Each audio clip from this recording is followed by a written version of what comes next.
अस्सलाम वालेकुम नाजरीन, आज 9 जुलाई 2021 है और नाजरीन आज की इस वीडियो में एक दो अहम ख़बरों का अहाता करने की कोशिश करेंगे।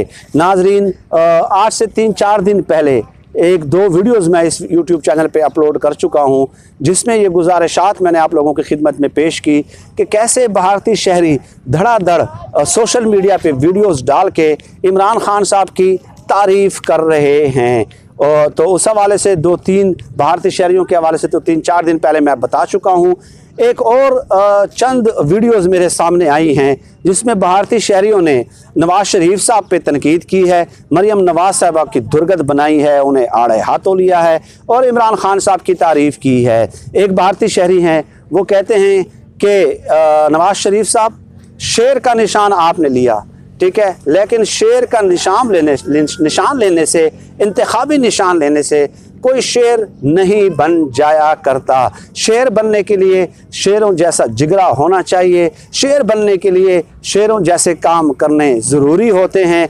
आपका सिर्फ इंतखाबी निशान शेर है, लेकिन इमरान खान साहब ने अमेरिका को ललकार के, IMF को ललकार के, ये भारतीय शहरी कह रहे हैं, और आलमी तागूती कुव्वतों को ललकार के जो है वो शेर होने का सबूत दिया है। अब ये अल्फाज मेरे नहीं है, ठीक है, ना ही मैंने उस भारतीय शहरी से कहा था, ठीक है, ना इमरान खान साहब ने कहा है कि वो उनके हक़ में इस तरह की वीडियोज़ अपलोड कर दें।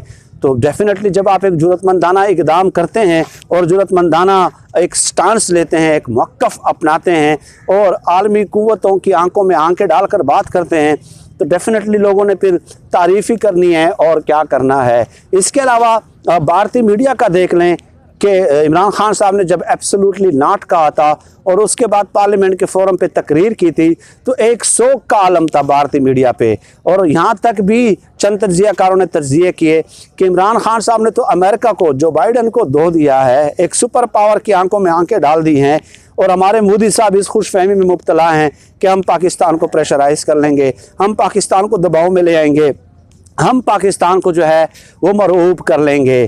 तो ये भारतीय शहरी हैं, कई भारतीय शहरी हैं जिन्होंने इसी किस्म के तासुरात का इजहार किया है। एक आरिफ अंसारी साहब हैं, वो मुसलमान हैं, वो कहते हैं कि अल्हम्दुलिल्लाह मुझे इमरान खान साहब पे फ़ख्र है और मुझे फ़ख्र है पाकिस्तानी कौम पे कि पाकिस्तानी कौम को एक ऐसा लीडर मिला है और पाकिस्तानी कौम को उसकी कदर करनी चाहिए। उनके अल्फाज हैं।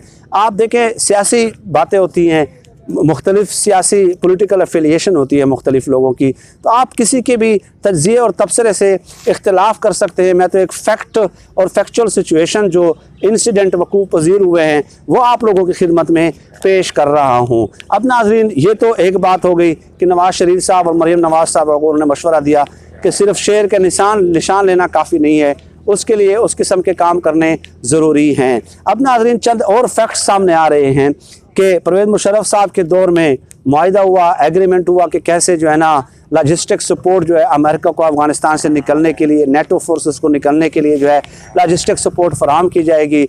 इसके अलावा जनरल खालिद नईम लोधी साहब ने भी एक आर्टिकल लिखा है और चंद और मुआहिदात का भी जिक्र किया जो 2010-2011 में अमेरिका के साथ हुए हैं। तो जनरल खालिद नईम लोधी साहब कहते हैं कि वो एक मुश्किल सूरत हाल है इमरान खान साहब के लिए कि रिटर्न एग्रीमेंट्स परवेज़ मुशर्रफ साहब के दौर में और 2010-2011 में हुए हैं। तो इमरान खान साहब के लिए उन एग्रीमेंट्स से इनकार करना और पीछे हटना भी बड़ा मुश्किल सूरत हाल है उसके लिए। लेकिन उसके बावजूद भी इमरान खान साहब कोशिश कर रहे हैं कि अमेरिका की ग़ुलामी से और अमेरिकन कैंप से किसी ना किसी तरह जो है वो निकलने में कामयाब हो पाएँ। और इसके अलावा नाज़रीन, मलिहा लोधी साहबा ने एक आर्टिकल लिखा है डॉन में, तो वो फॉर्मर एम्बेसडर रही हैं, आपको पता है कि बड़ा नाम है, तो इख्तिलाफ़ अपनी जगह हो सकता है किसी से भी, लेकिन उनकी जो अपनी रेलेवेंट फील्ड में एक्सपर्टी है उस पर तो कोई सवाल नहीं उठा सकता।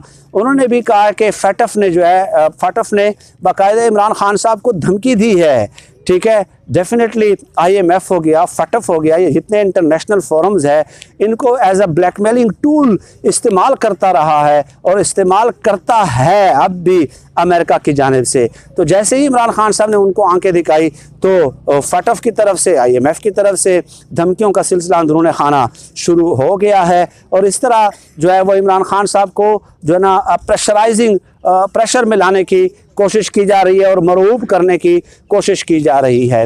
तो नाज़रीन, ये बड़ा मुश्किल होता है किसी सुपर पावर के ख़िलाफ़ पार्लियामेंट के फोरम पे वज़ीर-ए-आज़म का तकरीर करना।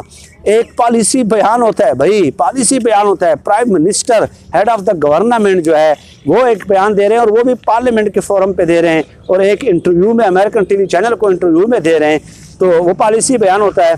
तो इसीलिए जो है अब इंटरनेशनल कुव्वतें जो है पाकिस्तान का भी घेरा तंग करेंगी और इमरान खान साहब का तो डेफिनेटली वो घेरा तंग करने की कोशिश करेंगे, क्योंकि इन तरक्की याफ्ता ममालिक को किसी भी सूरत ऐसा वज़ीर-ए-आज़म कभी भी काबिल कबूल नहीं हो सकता, उनके लिए कभी भी काबिल कबूल नहीं हो सकता कि एक तरक्की पजीर मुल्क का हुक्मरान हो और वो उनकी आंखों में आंखें डालकर बातें करें और वो उनके मफादात के रास्ते में एक बहुत बड़ी रुकावट हो। लेकिन लगता है कि रियासत पाकिस्तान ने अब फैसला कर लिया है कि चीन के साथ दोस्ती पे कोई कंप्रोमाइज़ नहीं किया जाएगा, क्योंकि अमेरिका की डिमांड्स कुछ इस तरह की हैं कि वो ज़मीनी अड्डे अगर मांग रहे हैं तो वो बलूचिस्तान में, और बलूचिस्तान में सी पैक है और सी पैक पे $62 बिलियन जो है इन्वेस्टमेंट हुई है और उस पर पूरे पाकिस्तान की मईशत का अब इन्हिसार होने जा रहा है। कितने इन्हिसार होने जा रहा है, कितना बड़ा प्रोजेक्ट है। तो ऐसी जगह पे अड्डे की डिमांड करना तो डायरेक्ट सी पैक की सिक्योरिटी जो है वो भी ख़तरात की जद में आ जाती है डेफिनेटली उसको भी, और चाइना के जहन में भी ख़दशात जन्म लेना शुरू कर देते हैं, क्योंकि इस तरह की डिमांड करना दरअसल चाइना का घेरा जो है वो तंग करने की एक कोशिश है। लेकिन पाकिस्तान के सिक्योरिटी इदारों ने, इमरान खान साहब ने बर वक्त इदराक कर लिया है कि अमेरिका असल में चाहता क्या है और किस मज़मूम मकासद की वो तकमील चाहता है। तो इसलिए जो है ना इन्हें एक दबंग मौक़िफ़ इख्तियार करना पड़ा है। अब इमरान खान साहब के ख़िलाफ़ मुल्क के अंदर भी एक ऐसे हालात पैदा करने की कोशिश की जाएगी, इंटरनेशनल फ्रंट्स पे तो की ही जाएंगी, लेकिन असल उनका जो टारगेट होता है, जो उनकी प्लानिंग होती है, वो मुल्क के अंदर अदम इस्तेहकाम पैदा करने की कोशिश है और मुख्तलिफ नैरेटिव्स के साथ जो है ना मुख्तलिफ ग्रुपों और तंजीमों को वो फंडिंग करके हालात ख़राब करने की कोशिश करते हैं। तो इस हवाले से हमें जो है ना हद दर्जा मोहतात रहने की ज़रूरत है। We should keep our vigilant eyes open. इस किस्म के हालात पे बनज़रे गैर जो है ना बनज़रे गैर तवज्जो देने की ज़रूरत है और किसी गैर मुल्की प्रोपेगंडा का शिकार नहीं होना चाहिए, क्योंकि बदखा जो है वो बाहर के दुश्मन तो मालूम ही हैं, लेकिन यहाँ पे जो दुश्मन मुल्क के अंदर होते हैं, जो बदखा होते हैं, वो दरअसल कैटलाइजिंग एजेंट के तौर पे जो है ना हमेशा किरदार अदा करते आ रहे हैं। नाज़रीन, कई पहलू हो सकते थे, लेकिन फ़िल वक्त मैं इसी पे इक्तिफ़ा करता हूँ आज की इस वीडियो में। तो वक्तन फ़वक्तन आपसे इस किस्म के मौज़ूआत पे इंशाअल्लाह ताला नशिस्त का एहतमाम होता रहेगा। आप सब लोग अपना बहुत बहुत ख्याल रखिएगा, मुझे अपनी दुआओं में ख़ुसूसी तौर पे याद रखिएगा। पाकिस्तान जिंदाबाद। अल्लाह हम सब का आमीन नासिर हो, आमीन या रब्बिल आलमीन।